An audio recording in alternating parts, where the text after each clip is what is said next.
चौथ की कथा। बहुत समय पहले की बात है।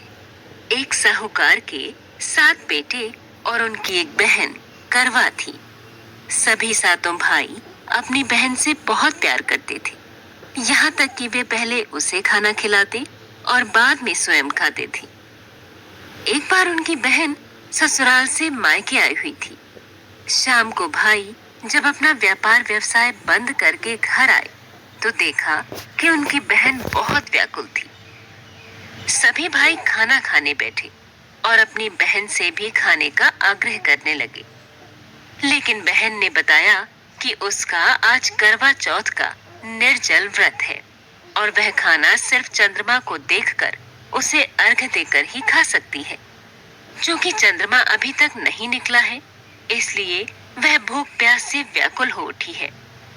सबसे छोटे भाई से अपनी बहन की हालत देखी नहीं जाती और वह दूर पीपल के पेड़ पर एक दीपक जलाकर चलने की ओट में रख देता है।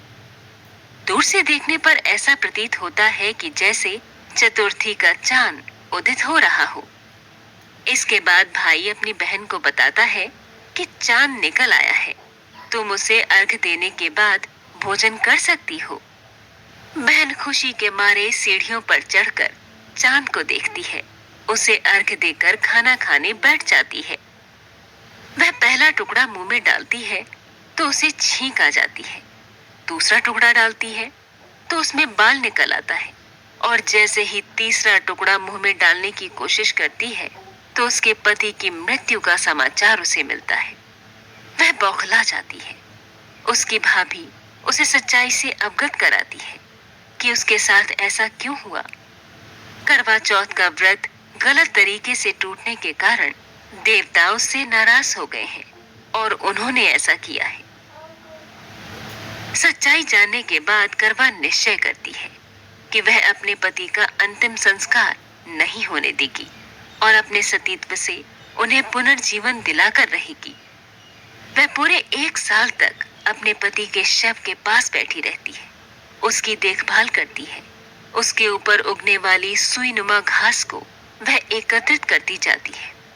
1 साल बाद फिर करवा चौथ का दिन आता है। उसकी सभी भाभियां करवा चौथ का व्रत रखती हैं। जब भाभियां उससे आशीर्वाद लेने आती हैं, तो वह प्रत्येक भाभी से यम सुई ले लो, प्रिय सुई दे दो, मुझे भी अपनी जैसी सुहागिन बना दो, ऐसा आग्रह करती है।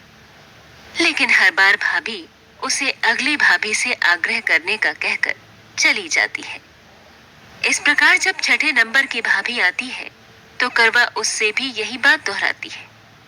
ये भाभी उसे बताती है कि चूंकि सबसे छोटे भाई की वजह से उसका व्रत टूटा था, अतः उसकी पत्नी में ही शक्ति है कि वह तुम्हारे पति को दोबारा जीवित कर सकती है।